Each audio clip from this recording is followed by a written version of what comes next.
आजकल हमारे इर्द गिर्द हर किसी को इकोनॉमी पे बात करने का बड़ा शौक है। मीशत बड़ी अच्छी जा रही है, मीशत बड़ी ख़राब जा रही है, मीशत को ठीक करने की ज़रूरत है, हुकूमत को ये करना चाहिए, वो करना चाहिए, वगैरह वगैरह। फिर इसके बाद कोई ना कोई ज़्यादा सारे नंबर बोलना शुरू कर देता है, 3%, 4%, 8%, इंडिया में ये हुआ, चाइना में वो हुआ। हर दफ़ा उसमें बात में आती है कि जी GDP को ये हो गया और ग्रोथ उतनी हो गई है। तो सबसे पहला सवाल तो ये उठता है कि ये मीशत होती क्या चीज़ है, इकॉनमी किस चीज़ को कहते हैं। ये समझने के लिए एक गांव की मिसाल ले लेते हैं। उसके अंदर ज़्यादा सारे लोग हैं जो अपने अपने काम करते हैं। हाजी साहब गोश्त बेचते हैं, गुज्जर साहब दूध बेचते हैं, शेख साहब की फर्नीचर की दुकान है, भट्ट साहब की मिठाई की दुकान है, मास्टर जी जो हैं वो बच्चों को पढ़ाते हैं, शमशू नाई है। अब ये सारे के सारे लोग जो हैं वो अपने अपने काम में महारत रखते हैं। अगर अपने काम के अलावा इनको कोई चीज़ चाहिए होती है वो एक दूसरे से ख़रीद लेते हैं। तो मिसाल के तौर पे शमशू जो है वो अपना गोश्त जाके हाजी साहब से ख़रीदता है, दूध वो गुज्जर साहब से लेता है, फर्नीचर वगैरह शेख साहब की दुकान से मिल जाता है, मिठाई भट्ट साहब की दुकान से मिल जाती है, बच्चे उसके जो हैं वो मास्टर साहब से पढ़ते हैं। और वो सारे जो हैं उन्होंने जो बाल कटाने होते हैं या उन्होंने अपनी शेप बनवानी होती है वो शमशू के पास आ जाते हैं। इसके नतीजे में क्या होता है, पूरे गांव को गोश्त भी मिल जाता है, सब्जियां भी मिल जाती हैं, दूध भी मिल जाता है, मिठाई भी मिल जाती है, फर्नीचर भी मिल जाता है, बच्चे भी पढ़ जाते हैं और बाल भी ठीक ठाक कट जाते हैं। ये सारे के सारे लोग जो लेन देन करते हैं एक दूसरे के साथ कोऑपरेट करने के नतीजे में जो जो सारों को चीज़ें मिल जाती हैं, ये पूरी की पूरी जो मशीन है इस चीज़ को इकोनॉमी कहते हैं। अब ये भी हो सकता था कि सारे अपने अपने काम खुद खुद कर लेते, हर कोई अपना गोश्त का इंतज़ाम खुद ही कर लेता, खुद ही अपने बकरे ज़िबा करता, दूध का भी खुद ही इंतज़ाम कर लेता, मिठाई घर पे बना लेता, फर्नीचर घर पे बना लेता, बच्चों को खुद पढ़ा लेता, बाल खुद काट लेता, शेव खुद कर लेता है। ये भी हो सकता था।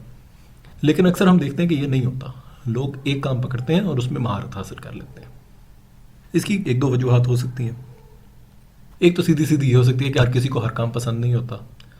हो सकता है कि शमशू को बाल काटने का बड़ा शौक हो और उसको जानवरों से डर लगता हो, इसलिए वो गोश्त का काम नहीं करता और सिर्फ बाल ही काटता है। दूसरी तरफ हाजी साहब को कोई शौक नहीं है लोगों के बाल काटने का, इसलिए वो सिर्फ और सिर्फ गोश्त पे काम करते हैं। तो इसलिए इन दोनों के आपस में डील हो जाती है कि अच्छा यार ये काम मैं कर देता हूँ, ये काम तुम कर देना। और शौक के अलावा दूसरी वजह यह भी हो सकती है कि अगर सुबह उठ के ये सारे के सारे काम अलग-अलग करने पड़े, वो शायद उतनी अच्छी तरीके से ना हो सके जितने अच्छे तरीके से इस तरह से अलग-अलग करने से हो सकते हैं। तो उतना गोश्त, उतनी सब्जियां ना मिल सकें, वगैरह वगैरह। तो इसीलिए लोग एक एक काम पकड़ते हैं और उसको वो जितनी अच्छी तरीके से कर सकते हैं वो करते हैं और फिर आपस में एक दूसरे से चीज़ें बदल लेते हैं। बदल कैसे लेते हैं? जाके पैसे दे देते हैं एक दूसरे को। शमशू जो है बाल काटने के पैसे ले लेता है, फिर वो जाके उन्हीं पैसों से गोश्त भी खरीद लेता है, सब्जी भी खरीद लेता है। इसी तरीके से सब्जी वाला भी यही करता है, सब्जियों के पैसे ले लेता है, उन्हीं पैसों से जाके कभी बाल कटा लेता है, फर्नीचर खरीद लेता है, वगैरह वगैरह वगैरह। तो इस तरीके से हर बंदा एक तरफ गाहक भी है और दूसरी तरफ कुछ बेच भी रहा है। तो अब अगर हम इस गांव में जानना चाहें कि लोगों के क्या हालात हैं, क्या वो बहुत अमीर हैं, बहुत गरीब हैं, तो हम ये कैसे कर सकते हैं?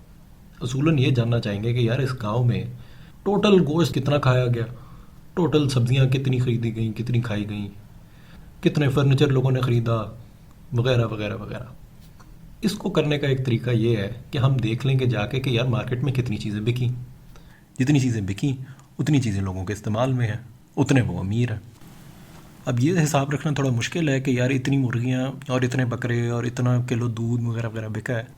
अंदाज़ा इस तरह से लगा लेते हैं कि आप हर चीज़ की कीमत लगा देते हैं। इतने का गोश्त बिका, इतने की मुर्गियाँ बिकी, इतने का दूध बिका, इतने के लोगों ने बाल कटाए, इतने के लोगों ने तालीम पे लगाए, वगैरह वगैरह वगैरह। ये सारे के सारे पैसे जो हैं इसे कहते हैं GDP, यानी कि ग्रॉस डोमेस्टिक प्रोडक्ट। यानी कि इस गांव के अंदर इतने की चीज़ें बनी और इतनी की चीज़ें बिकी, यानी कि इतनी की चीज़ें इसमें इस वक्त इस्तेमाल में हैं। जितनी ज़्यादा चीज़ें बिकी होंगी उसका मतलब है उतने ये लोग ज़्यादा अमीर हैं, जितनी कम चीज़ें होंगी इसका मतलब होगा कि ये लोग ज़्यादा अमीर नहीं हैं। अब अगर हम गांव से बाहर निकलें तो हम देखें कि मुल्क की सतह पे भी यही हो रहा है। हर बंदा, अगर आप अपने आप को भी देखें तो आपके पास जो पैसे आते हैं, कोई ना कोई चीज़ बेचते हैं तो आपको पैसे मिलते हैं। आप कोई नौकरी करते हैं, उसमें आप अपनी सर्विसेज देते हैं, या आप कोई चीज़ बना के बेचते हैं, या आप कुछ ना कुछ ऐसा काम करते हैं जिसकी वजह से लोग आपको पैसे देते हैं और वही पैसे से आप जाके फिर कोई और चीज़ ख़रीदते हैं, जिससे आप ख़रीदते हैं वो फिर वो जाके पैसे और किसी को खर्चता है। पूरे मुल्क में एक मशीन चल रही है, वो मुल्क की इकॉनमी है। बिल्कुल इसी तरह से वहाँ पे जो हिसाब रख रहे हैं हम कि कितने की चीज़ें बनी हैं और कितने की चीज़ें बिकी हैं इस पूरे मुल्क में, उस चीज़ को कहते हैं इस मुल्क का GDP। अब मईशत ख़राब कैसे होती है या इकॉनमी ख़राब कैसे होती है? पूरी की पूरी मशीनरी जो चल रही है, जिसमें सारे एक दूसरे से लोग चीज़ें खरीद रहे हैं और बेच रहे हैं, इसमें कहीं ना कहीं कोई गड़बड़ हो गई है, कोई रुकावट आ गई है या कोई मसला है कि जिसकी वजह से ये चीज़ें नहीं हो सक रही। कई चीज़ें हो सकती हैं जिनसे ये मसले पड़ जाएं, लेकिन दो बड़ी बड़ी इस किस्म की होती हैं वजूहात।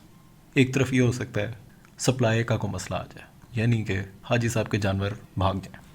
अब हाजी साहब के जानवर जिस दिन भाग जाएंगे उस दिन हाजी साहब के पास गोश्त बेचने को नहीं होगा, और जब उनके पास गोश्त बेचने का नहीं होगा तो उनके पास पैसे नहीं आएंगे, पैसे नहीं आएंगे तो वो जाके सब्जियां नहीं खरीद सकेंगे, सब्जियां नहीं खरीद सकेंगे तो सब्ज़ी वाले के पास पैसे कम आएंगे, सब्ज़ी वाले के पास पैसे कम आएंगे तो वो जाके बाल नहीं कटा सकता।